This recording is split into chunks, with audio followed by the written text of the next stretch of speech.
So, yeah, the Erdős-Ginzburg-Ziv theorem is it's a very nice theorem. It's nice in part because it has led to lots and lots of different generalizations. But I'm going to sort of put those things on the side. I think in the last lecture in this series, I'll come back and talk about kind of a funny generalization of Erdős-Ginzburg-Ziv. But anyway, for now, I'll put this aside. What I want to do is return to that Koshi-Davenport theorem and think about the tight case. So you remember for the integers, we have a theorem that says if you add two finite subsets of integers, the size of the sum set is at least the sum of the sizes minus 1. And the only ways you get equality are either if one of those two sets had size 1, or if they're both arithmetic progressions with the same difference. So now I want to go and take a look at the same question, but now in the group of integers mod p. So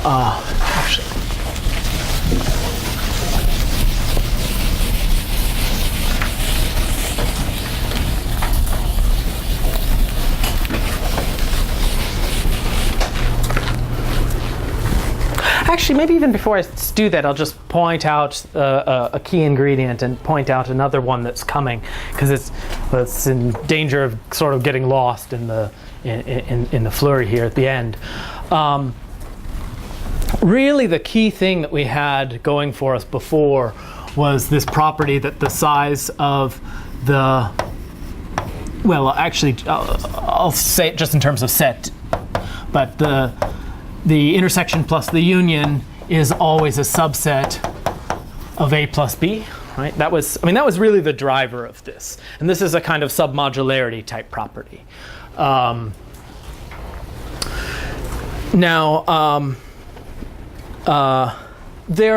are a handful of other ways of getting to the same that don't involve quite the intersection union, but involve some other playing around of moving from our initial pair of sets A, B to some other new pair of sets A prime, B prime.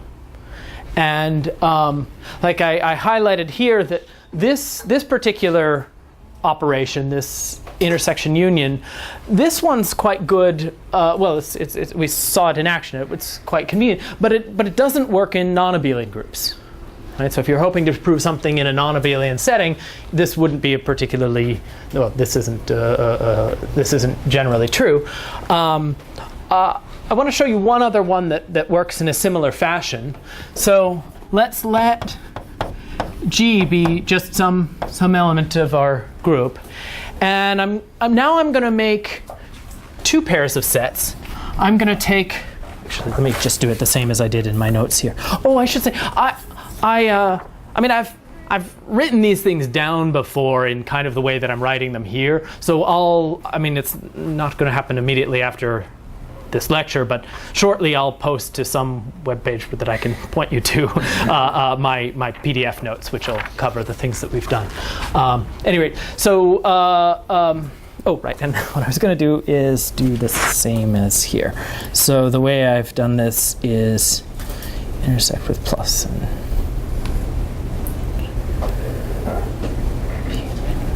yeah, okay. So here's another one.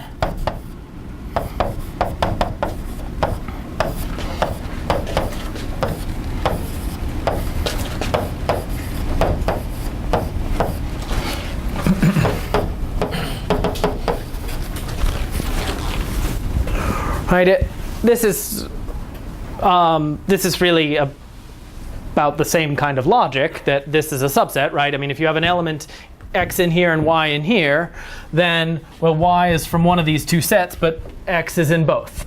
So if y is in B, then x was in A, and you're happy. If y was in here, then x is also in here.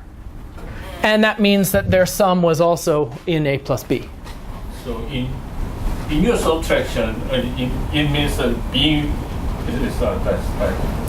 element deletion or just shifting? I mean shifting now. Yeah. So this, this is plus minus g. Yeah. I'm not sure. Yeah. Thank you. yeah, this is plus the element minus G. And I that's right, I mean this. There are a couple of there are multiple valid interpretations of this. Yeah, I should. Anyway, for my purposes, I'm kind of interested in shifting right now. That's going to be the natural one, and that's what I mean here. So all I'm doing here is I'm taking the set B and shifting it by minus G, and then unioning it with itself. And over here, I've taken A and shifted it by G, and I'm intersecting it with itself. And we've got the same basic thing, right? If X lives here and Y lives here, then this sum X plus Y also lived in the original, because you had, you have the element, well, X now minus G lived in A and Y plus G lived in B. So maybe you want to say minus G plus B, so that like. Oh yeah, if you wanted to do this, that's right. If you wanted to do this in a non-abelian setting, actually that's yeah, sure, yeah. Okay, yeah, I'll keep doing it till I get it right. Yeah, this would be better, because now that is something that works in a non-abelian setting. So I'm going to be speaking about some of my stuff on this in the colloquium talk at the end of the month. So in this lecture series, this is really meant to be much more introductory. But the colloquium, I'll speak about some of my stuff, and this is more or less the transform that's used there. Now, when we use this transform, this had we're sort of replacing A and B by their intersection and their union. This was one key property that we had. The other key property is that the size of the intersection plus the size of the union was equal to the original sum of the sizes, right?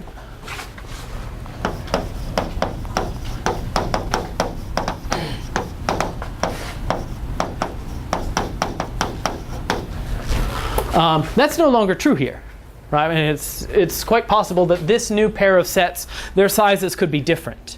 And that's a little bit annoying. But conveniently, we can, instead of just taking these two sets, we could also do this.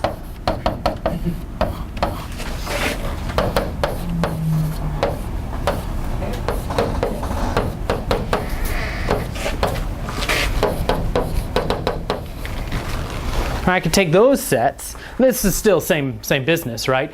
And now when I sum up the sizes of all four of these sets, you see that I get twice the size of A plus twice the size of B, right? Because I've got A intersect a shift with A and A union the same shift. So the size of this set plus the size of this set, that's just the size of A plus the size of A, right? Another one. So the size of all four of these sets, the sum of the sizes of these four sets sums to twice the size of A plus twice the size of B. So in other words, if you're trying to compare the size of the sum set with the sum of the sizes, you can still play that game using this shift down here. And that's going to be key in the forthcoming argument here.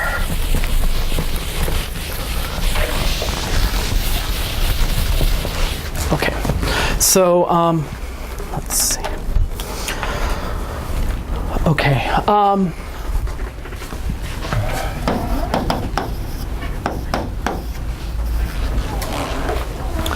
Now, in this study of these very small sum sets, there's a. I mean, you always sort of start off with this A and the B, but there's a third set that's really important. It's C, and it's I mean somehow. The importance of C is something I didn't appreciate for a long while, and well, when I finally came to it, it simplified things for me. Let me tell you what C is. C is the complement of the opposite of A plus B. I hope that's clear. So G is a set of all elements that are not the additive inverse of something in A plus B.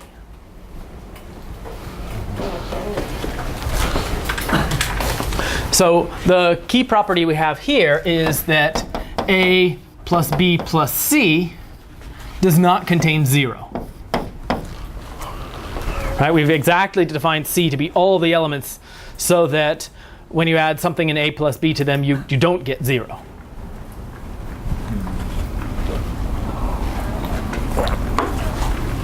Now, what I'm going to be interested in doing is in studying these sets A and B where their sum set is quite small.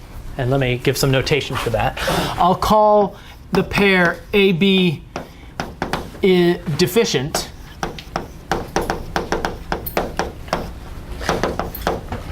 if the size of the sum set is less than the sum of the sizes. And what I'm going to be interested in doing is classifying the deficient pairs. Right, so we saw that for the integers, the only way to make a deficient pair would be for either one of the two sets to be a singleton or both to be arithmetic progressions. Or I suppose one set could be empty. I will need to sort of skate around a couple trivialities here, but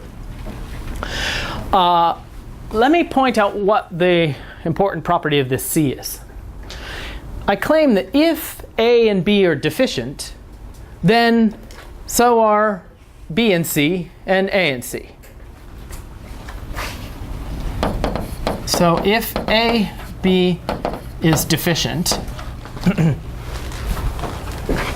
then what do we have? Then, well, I know that the size of A plus B is less than the size of A plus the size of B. But the size of A plus B, that's, oh, yeah, I should have said, I'm now wanting to restrict to the setting of finite groups. So for the remainder of today, I'm going to focus on finite groups. Pretty well everything that I do here, it also works in infinite group settings. Like every once in a while you have to say the word cofinite. But it's just linguistically easier to just always deal with finite groups. So for the sake of that simplicity, I'm going to assume now that the groups are finite. So if the group is finite, then the size of C, it's the order of the group minus the size of the sum set. So this is just equivalent to saying that, let me write. This is the order of the group minus the, this is the order of the group minus the size of C. So this is equivalent to saying that the size of the group is less than the size of A plus the size of B plus the size of C. Sorry, let me, well, this is infinite. I'll just leave it. Okay, so if I gave you one of these deficient pairs, then what's going to be true about my triple is that the sum of those three sizes of the sets is larger than the order of the group. But in fact, let's consider B and C. When I add B plus C, well, I don't know too much about that sum set, but I know that you can't have anything in that sum set which is the opposite of something in A. Right? So B plus C is going to be disjoint from the opposite of A.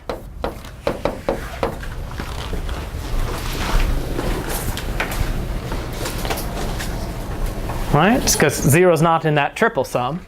Well, if B plus C is disjoint from the opposite of A, then the size of B plus C,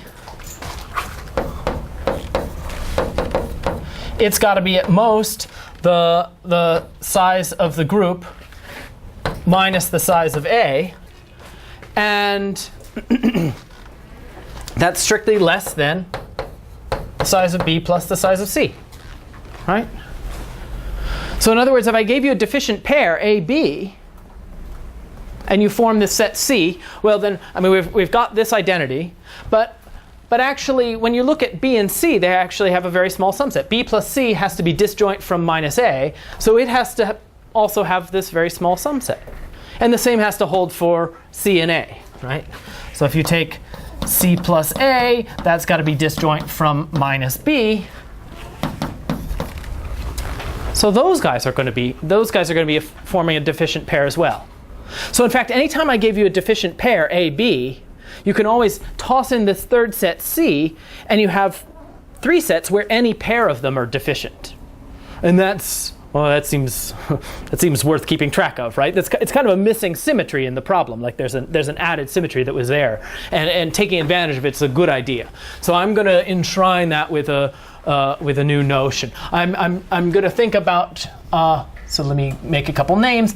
I'm going to call, if I give you 3 sets from G, I'll call A, B, C. This triple is a trio. If the if 0 is not in the triple sum, and I'll call it deficient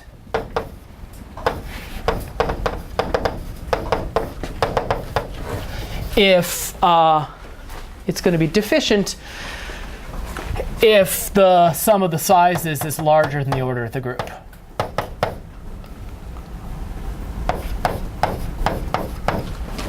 And then the key thing that we've just observed here is that if you had a deficient pair, now again in a finite group, and you define this set C, then you get a trio, any pair of which is deficient, and we're going to call this a deficient trio. So what we're really going to do is we're going to look toward these deficient trios now. So these are 3 sets. 0 is not in the triple sum. And the sum of the sizes of these 3 sets is larger than the order of the group. Now, there's a trivial case here where one of the 3 sets is empty, right? If A was the empty set, like I can take one of the sets to be empty and the other 2 to be the whole group, and that, or big enough subsets, and that's going to get me one of these trios, and it's going to be deficient if my sets are large enough. And those aren't interesting ones. So I'm going to call the trio ABC is trivial if one of A, B, C is empty. Now, so again, these trivial trios are pretty boring. They're however, they are the case where, like we saw in Koshi-Davenport, one way to get the sum set small was to have A plus B be the whole group.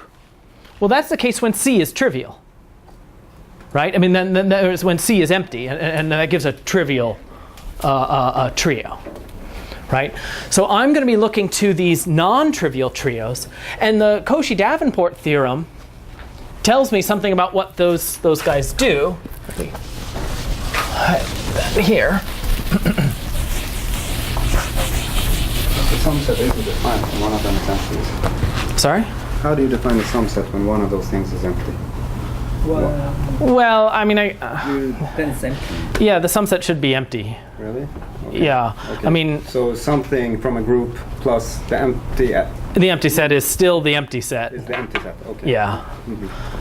I mean, I think that's the logical definition. Let's take it to be that. Yeah, but for the I just want to get rid of it for the most part. Right. So I'll say anything right now. But yeah. No, that's right. So the empty set plus anything should be the empty set. Yeah.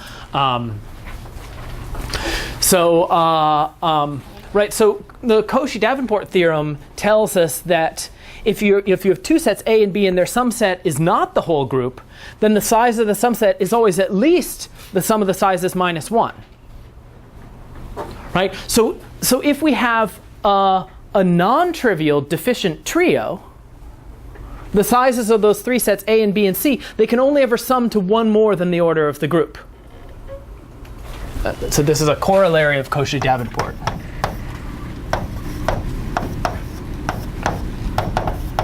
So if A, B, C is a non-trivial trio in ZP, then non-trivial deficient trio in ZP, then the size of A plus the size of B plus the size of C must equal P plus 1. And the point is that that again, here the set C is the, it's the size of C is the complement of the size of A plus B. So the size of C here is equal to P minus the size of A plus B. Now, Koshi-Davenport guarantees us that if this set wasn't everything, which it won't be, then this has got to be, this has got to be at most P minus the size of A minus the size of B plus 1, which is telling me that, actually this would be better if I had just said this. If you have a non-trivial trio, then the size of this, the sum of the three sizes is at most P plus 1. And the point is, again, this. So this is just by Koshi-Davenport. The size of C, just by definition, it's got to be at most this. Well, I can't say, let me say at most. So the size of C is at most P minus the size of this sum set. And by Koshi-Davenport, this has got to be this. And so that's what I want. So the size of my triple sum is at most P plus 1. So in other words, if you're looking at deficient trios, is everything okay? No, it's fine. It's fine. I mean, there's some. I just try to mention that if it is deficient, it should be equal. Yes. Yeah. That's right. Yeah, thank you. Yes. No, that's very helpful. Yeah. Right. And note. Yeah, if ABC is deficient, then you get this size of A plus size of B plus size of C equal to P plus 1, right?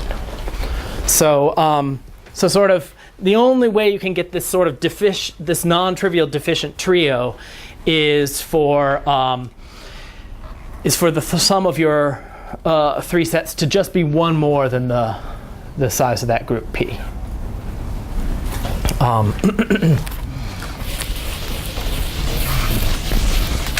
Right. So now, what we're going to do is we're going to turn to. I mean, as I sort of suggested over here. Really, if you want to investigate these deficient pairs, you really want to look at these deficient trios because it's just it's like a missing symmetry in your problem, and the trivial ones are boring. So we'll dispose of them. So we're going to look toward these non-trivial deficient trios in ZP. And what Koshi-Davenport is telling us that really they're just hitting this bound with equality. The sum of the sizes of the three sets is going to be P plus 1. And the theorem here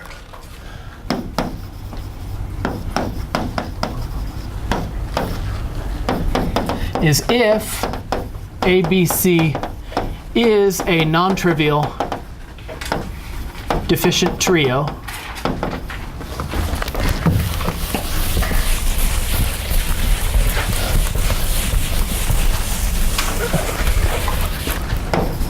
in ZP, and again here P is prime, then one of the following holds. Then either one of those three sets has size 1, or they're all arithmetic progressions with the same common difference.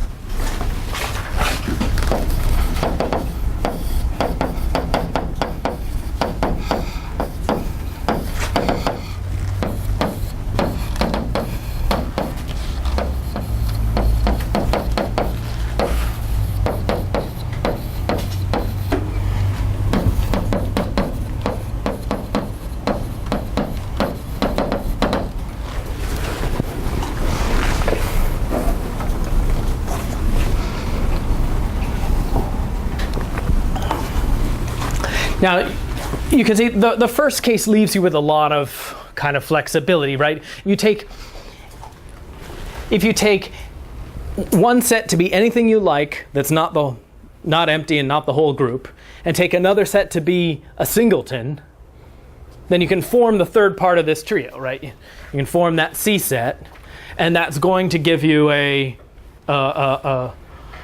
one of our deficient trios. and you're going to be hitting this first case, and there's not much more you can say, right? I mean, like, one of these three sets is a singleton. One of the other sets you could take to be anything you like, and just fill in the third. So there's not much more you can say in that case. The other one is where you have arithmetic progressions with a common difference. Again, if you take two arithmetic progressions, A and B, with a common difference and add them, the size of the sum set is going to be one less than that sum of their sizes.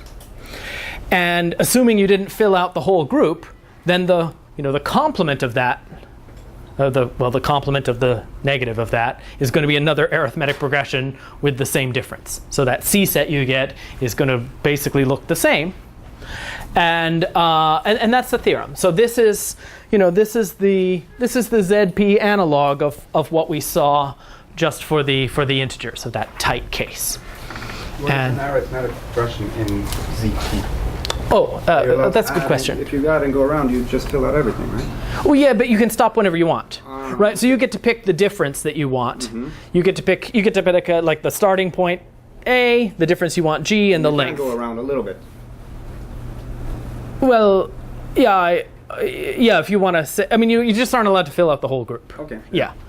So it's a set of elements. Yeah, I just right. So so it's a set of the form A plus, let's say, I times G, where A and G are group elements, and I runs from 0 up to L.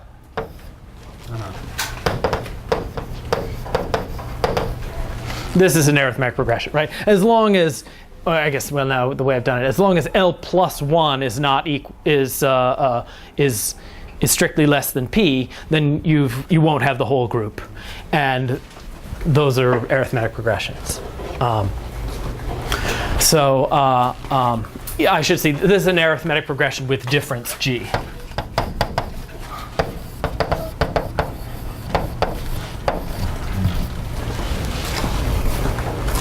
Okay. So I'm going to do my best to explain a lot about the proof of this in 20 minutes, but I will, as I say, I'll be posting notes, and the notes will be quite complete. There are a few steps in here, and I'm not going to be able to say everything. The idea of the proof is really to lean on these trios. I mean, these trios are kind of nice. Actually, let me sort of say a little global picture about the proof at the start. So we've got these trios A, B, C, and we found some way of taking a pair of sets and modifying them, either doing intersection union or that other shift that we saw before. We can modify them in some way so that the two new sets that you have, their sum set has only gone down. So we could take our A, B and modify them to an A prime, B prime. And if A, B, C was a trio, then our new triple A prime, B prime, C will still be a trio. So we have a way of kind of moving from one trio to another trio. Now, assuming we moved from a non-trivial deficient trio to another non-trivial deficient trio, we know exactly what happened with the sum of the sizes of these sets, right? So we know what happens thanks to Koshi-Davenport.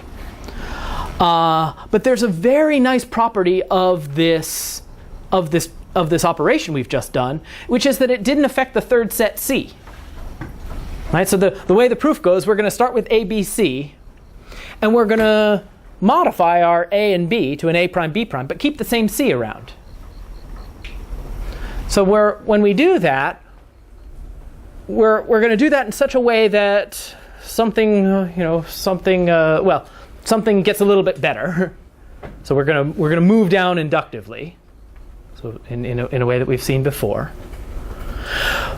Since we've moved down inductively, we're then going to be able to apply our theorem. So we're going to start with our trio A, B, C. We're going to move to a new trio A prime, B prime, C.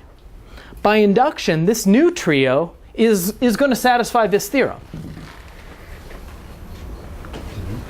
And we're going to be really careful that we stay out of the first case. So we're going to move from our initial trio A, B, C to a new trio A prime, B prime, C, for which the theorem will hold inductively and we didn't fall into the first case. So what that means is that we're in the second case, and that means that C is an arithmetic progression. So we're going to start with our trio A, B, C. We'll move to A prime, B prime, C. We're going to deduce that C is an arithmetic progression. And then we'll just go back and show that that forces A and B to also be arithmetic progressions. All right, so that's the structure of the proof. So as I say, I'm going to kind of do what I can with this. I'm not going to be able to fill in all the details, but I will be able to say a bunch. So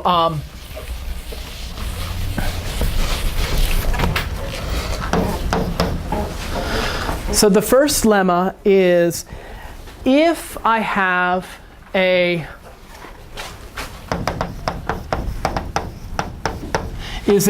deficient trio in ZP, which is non-trivial,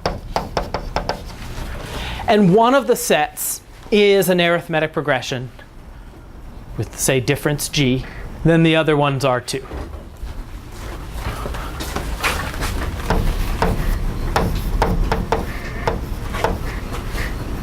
Well, A is an arithmetic progression. I need A to have size at least 2. And difference G. Then B and C are both arithmetic progressions with difference G.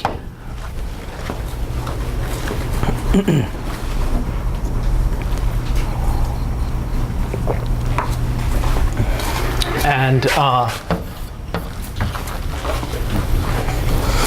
so the proof of this, I'm going to call on one of those little transforms that I had. So what I'm going to do is I'm going to use that element G to shift my set A. You know, when I take the set A and shift it by G and then intersect it, I will only, that new set is only one smaller than the size of my original set A. And that's convenient. That's the transform we want to take advantage of. So I'm going to take the, so again, I'm going to intersect A with A plus G.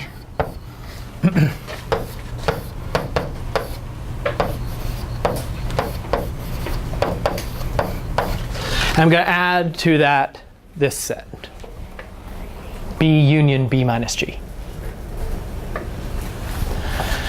Now, this pair is this is a subset of A plus B.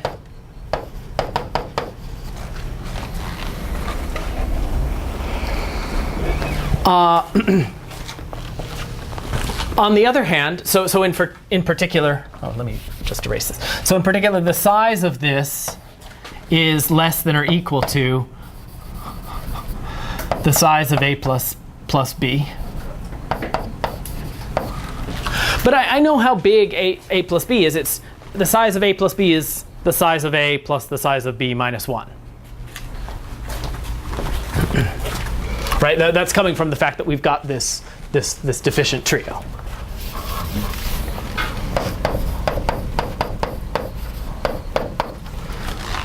Now, on the other hand, I know exactly how big the size of A intersect A plus G is. That's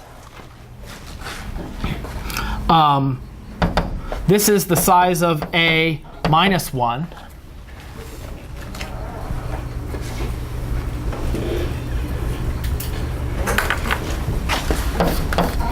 Plus the size of this set B union B minus G.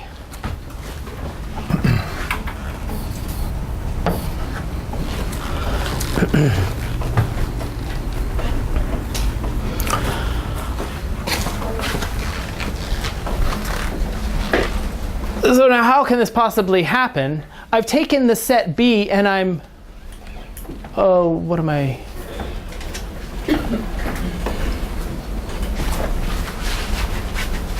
What am I doing here?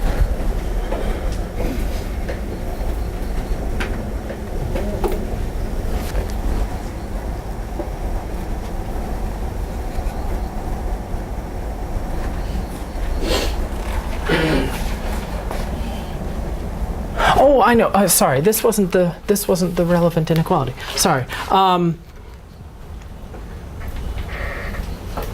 The size of this sum set. Sorry. Let me just try this again. So the size of this sum set, just by Koshi-Davenport, is at least. I mean, I know it's got to be at most size of A plus size of B minus 1. But on the other hand, by Koshi-Davenport, it's got to be at least the sum of the sizes minus 1. So this is size of A minus 1 plus the size of this set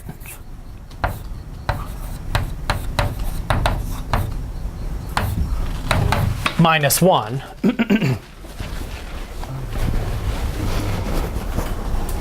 So now things are looking awfully tight. Right? I can cross off this with that. I'm learning that the size of this union, B union B plus G, can only be one more than the size of B. But that means that B is an arithmetic progression with difference G. Right? I've taken the set B, and when you shift it by G, it overlaps with itself completely except for one element. I mean, in a group of prime order, that means we have to have an arithmetic progression. So if I gave you one of these non-trivial critical trios and you knew that one of the sets was a true arithmetic progression, then just by force the other two have to be as well.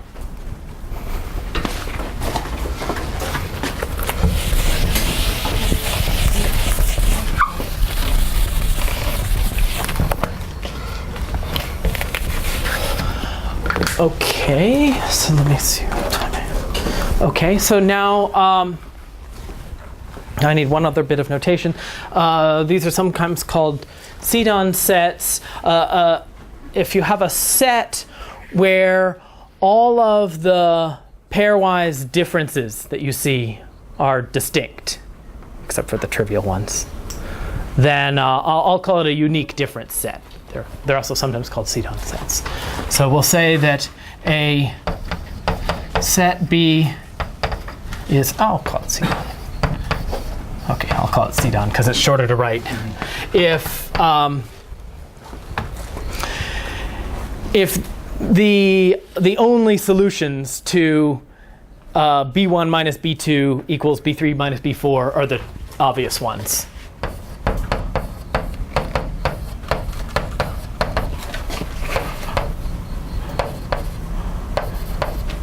Has no non-trivial solutions. Right, so you could get a couple of trivial solutions. If you take B1 equal B2 and B3 equal B4, then you get 0 on both sides. Or you could take B1 equals B3 and B2 equals B4, and then of course you get the same. Now, another way of saying what it means for a set to be Zidon is if you take that set and shift it by any non-zero element, then the intersection of it with its shift has size at most 1. So this is equivalent to saying that the size of B intersect B plus G is at most 1 for all elements G that are not 0. Right? It's saying if you had two elements, if you had B1 and B2 differing by G and B3 and B4 differing by G, then you could shift B1 and B2 onto B3 and B4, and that intersection would have size 2. Right? That's exactly what it means. Equivalently, if you shift and intersect and you see two elements there, then those two elements plus where they came from, that's going to be a non-trivial solution to that, right? Now, the thing about Zidon sets is that they have big sum sets. So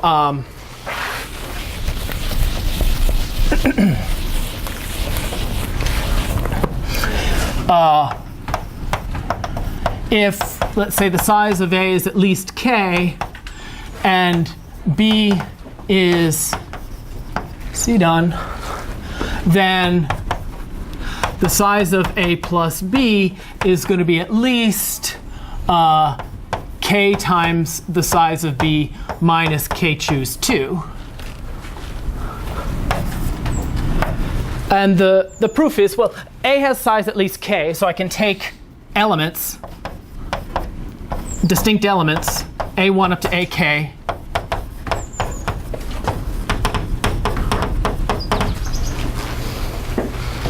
and now the sum set, A plus B, it has to contain A1 plus the shift A1 plus B, and the shift A2 plus B, and A3 plus B, and so on. But all those sets, they can barely overlap, right? The set B, any two shifts of B can intersect in at most one point.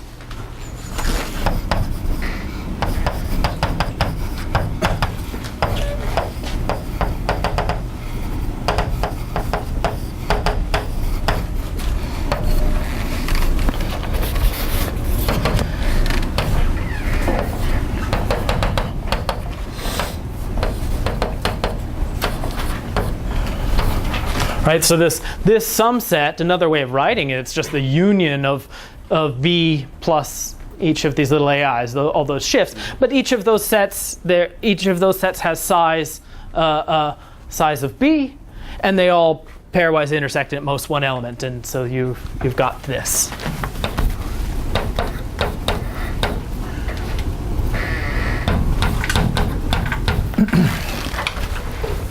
Okay.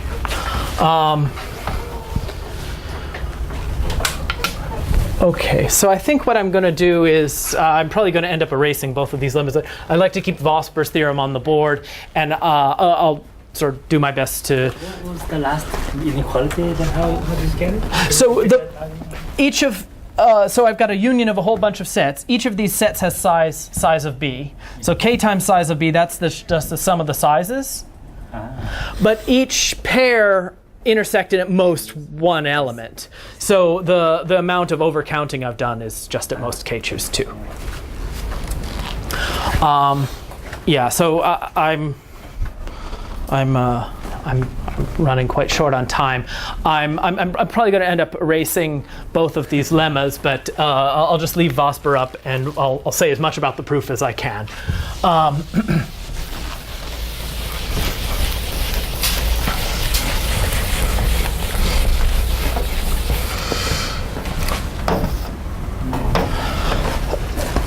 So I'm going to go by induction on A, and for fixed size of A by induction on B.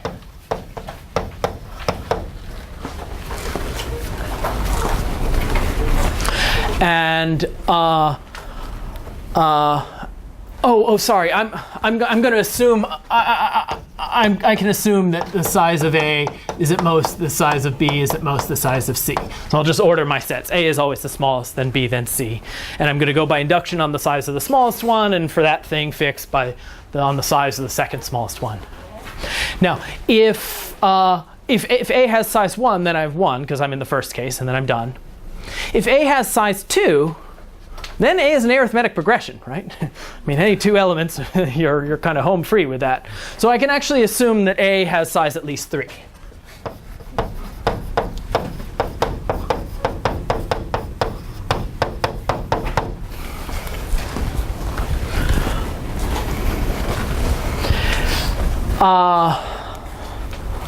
Right. Now, if B is a Zidon set, then something's already gone wrong.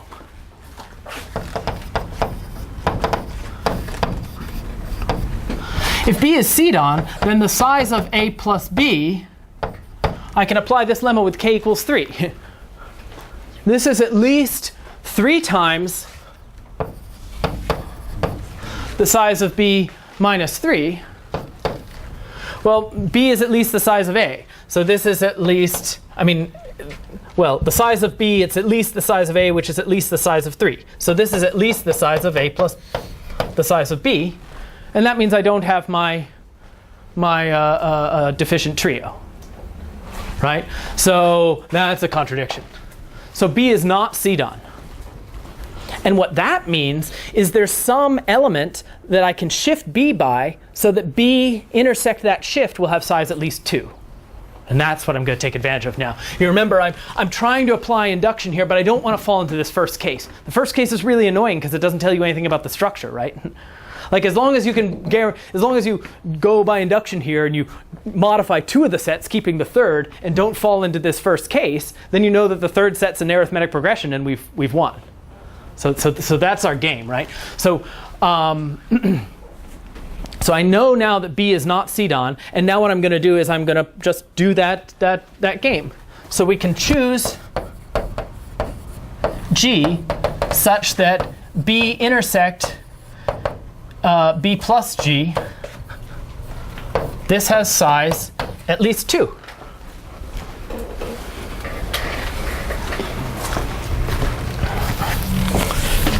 And now what I'm going to do is I'm going to consider these possible sets, these possible new choices for B and C. Oh yeah, I was saying A prime, B prime. I suppose I'm modifying C and D, or B and C rather. But anyway, I'm going to consider B intersect B plus G, this guy plus C union C minus G. And I'm also going to consider this pair, B union B plus G plus C intersect C minus G. Right, so those are those sets we saw before. We saw those 4 sets. The sum of the size of those 4 sets is still size of B plus size of C. When you're taking these unions, you never get anything empty. There's, that's not in danger. We've arranged that this guy has at least 2 elements. There's some danger. You might worry that this set was empty, right? But if you think about, if this set was empty, then the size of this sum set is going to be at least twice the size of C, which is at least the size of B plus C, and that's not possible because this is still a subset of B plus C, right? So in fact, this set has to be non-empty too.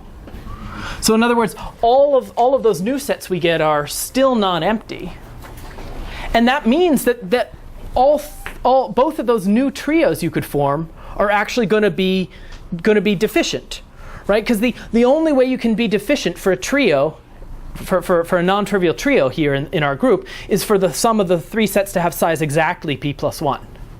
So what's happened here is both of these 2 new sets are forming non-trivial deficient trios, and therefore when I sum up the sizes of this set plus A, I still get P plus 1.